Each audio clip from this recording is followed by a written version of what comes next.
안녕하세요. 디지털 광고 플랫폼의 종류 중에서 이번 시간에는 메타 광고에 대해서 진행을 해볼 텐데요.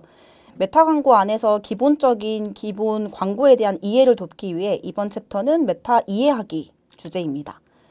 먼저 강의 시작하기에 앞서서 강사 소개를 간단하게 진행해 볼 텐데요.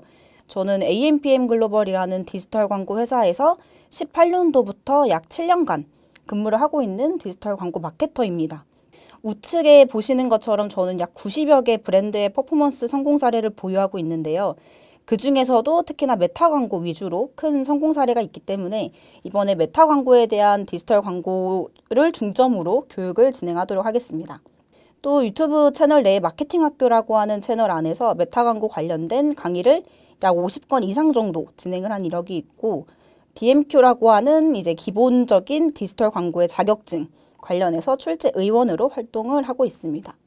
먼저 메타의 기본 매체에 대해서 소개를 좀 해드리려고 하는데요. 메타라고 하면 아마 많이 들어보셨겠지만 이전에는 페이스북과 인스타그램이라고 하는 매체로 조금 더 많이 알려져 있습니다. 메타는 이제 많이 아시는 것처럼 마크 저커버그라고 하는 창립자가 2004년에 페이스북을 기반으로 이제 시작한 기업인데요. 현재는 인스타그램, 왓츠앱, 스레드 같은 미디어를 같이 운영하고 있는 기업입니다. 특히 21년도 말에는 메타버스라는 새로운 개념이 시작되면서 사명 자체를 메타로 변경한 광고 매체 중에 하나다라고 보시면 좋을 것 같습니다. 메타 광고의 기본적인 특성을 좀 먼저 설명을 드리면, 페이스북이나 인스타그램, 왓츠앱, 스레드 같은 경우는 로그인 기반의 소셜미디어 플랫폼이기 때문에 로그인을 한 상태로 이용할 수 있는 매체 중에 하나이고요. 그 다음은 메신저를 활용해서 즉각적으로 소통하고 반응을 확인할 수 있는 매체이기도 합니다. 그리고 많이 보신 것처럼 이미지나 슬라이드 영상과 같은 다양한 소재를 활용한 매체이기도 하고, 또 뒤에서 설명을 드리겠지만 이제 메타 픽셀을 통해서 고객 행동을 분석하고 이를 활용할 수 있는 광고가 가능한 매체이기도 합니다. 그 다음으로는 SNS의 특성상 자연스러운 광고 노출이 가능하다는 특징이 있고, 앞서 소개해드렸던 것처럼 로그인 기반이기 때문에 유저의 아이디 기반으로 행동을 세밀하게 타겟팅할 수 있다는 장점이 있기도 합니다. 메타의 기본 광고 방식에 대해서 소개를 해드릴 텐데요. 크게 두 가지로 나눠서 보도록 하겠습니다. 첫 번째는 누구에게 보여줄 것인가에 대한 타겟, 그리고 무엇을 보여줄 것인가에 대한 콘텐츠, 이렇게 두 가지로 나눠서 볼 수 있는데요.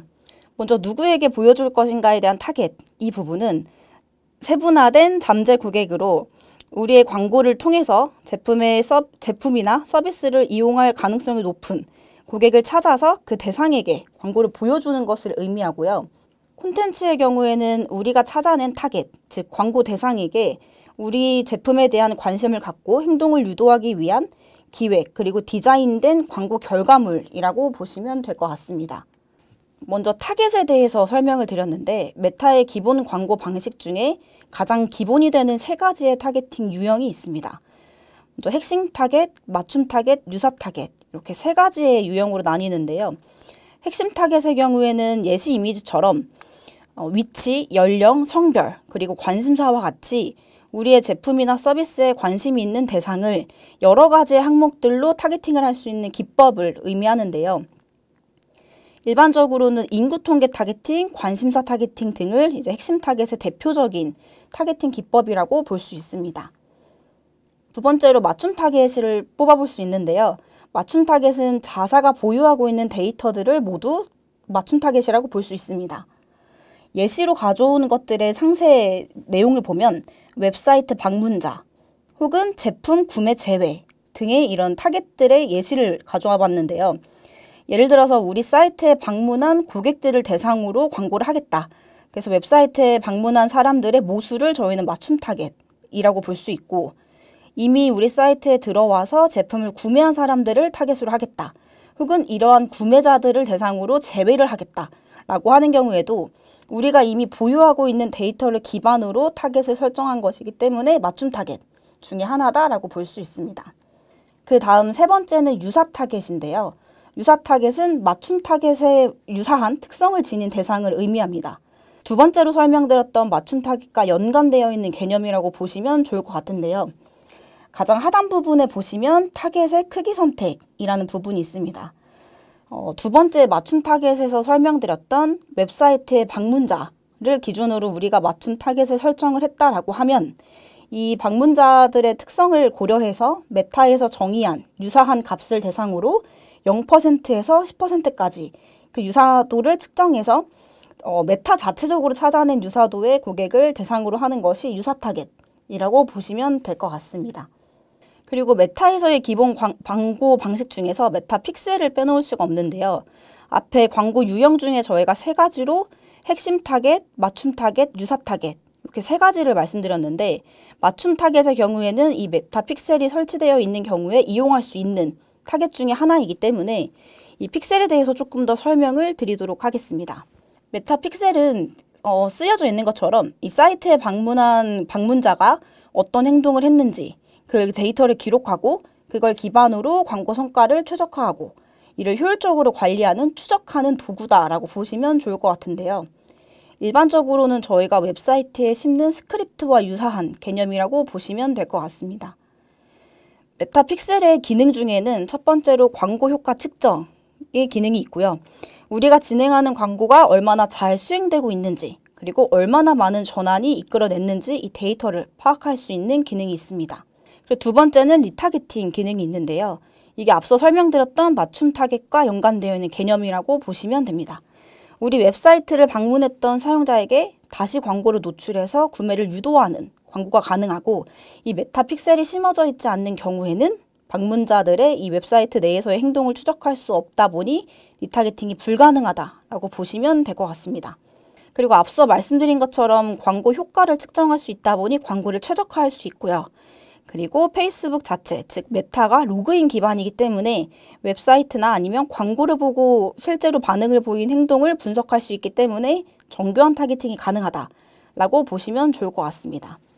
이 메타 픽셀에 대해서 설명드린 이유 중에 하나는 메타는 저희가 많이 알려져 있는 것처럼 대표적인 디지털 광고에서의 퍼포먼스 매체 중에 하나인데 그 원인 중에 하나가 이 메타 픽셀을 많이 뽑고 있고요.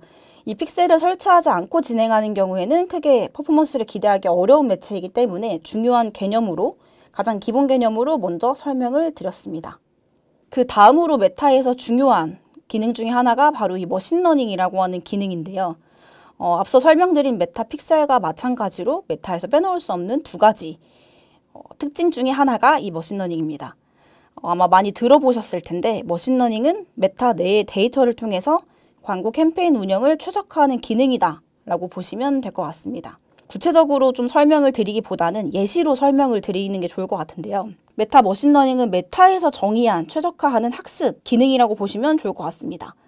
예를 들어서 한 캠페인을 만들고 그 캠페인 내에서 약 7일 동안, 일주일이라는 시간 동안 50회 이상의 이벤트가 발생이 되면 그 50회 이상의 데이터를 가지고 메타에서 분석을 해서 이 50회 이상의 성과를 낸 유저나 그 특성이나 광고 소재를 분석해서 가장 빠르게 성과를 최적화하는 기능이라고 보시면 됩니다. 메타에서 머신러닝이 이루어지기 위해서는 설명드린 것처럼 이 한 광고 세트에서 7일이라는 기간 동안 최소 50회 이상의 이벤트가 발생을 해야 되는데요. 여기서의 이벤트라고 하는 거는 특정 행동이라고 보시면 됩니다. 예를 들어서 우리 제품을 장바구니에 담는 액션이나 아니면 구매를 하는 액션이나 아니면 회원가입을 하는 액션 등 웹사이트 내에서 저희가 정의할 수 있는 모든 이벤트 값을 의미합니다. 그래서 실제로 메타에서 머신러닝을 안정화하려면 7일이라는 기간 동안 50회 이상의 행동이 일어날 수 있게끔 광고를 세팅해 주시는 것이 효율적이다 라고 보시면 될 것 같습니다. 이 메타의 머신러닝을 잘 활용하기 위해서는 아까 말씀드린 것처럼 이 광고 세팅이 중요한 부분인데요. 캠페인 구조는 최대한 단순화해서 세팅을 하셔야 합니다. 한 광고 세트에 많은 데이터가 몰릴 수 있도록 너무 세분화된 캠페인 구조를 가져가지 않고 단일화된, 단순화된 캠페인 구조를 가져가서 최대한 많은 데이터를 쌓을 수 있도록 하는 세팅이 효율적이고요. 두 번째는 잦은 캠페인 수정은 지양해야 합니다. 말씀드린 것처럼 약 7일이라는 시간 동안 50회의 결과를 만들어내는 거는 생각보다 어려운 데이터이기 때문에 캠페인 수정을 자주 하게 되면 수정된 이후부터 7일 기간에 50회라는 데이터를 다시 측정하기 때문에 잦은 캠페인 수정은 지양하는 것이 좋고요. 예산 같은 경우에도 너무 낮은 예산으로 진행하게 됐을 시에는 충분한 노출과 클릭과 유입을 받기 어렵기 때문에 예산 볼륨이 너무 낮은 경우에는 메타 머신러닝의 기능을 이용하기엔 조금 어렵다라고 보시면 될 것 같습니다. 이 세 가지를 좀 정리해서 한 문장으로 말하면 설정이나 예산이나 이런 수정에 대한 제한은 최소화하는 것이 메타의 머신러닝을 활용할 수 있는 가장 좋은 방법이다 라고 이해하시면 될 것 같습니다.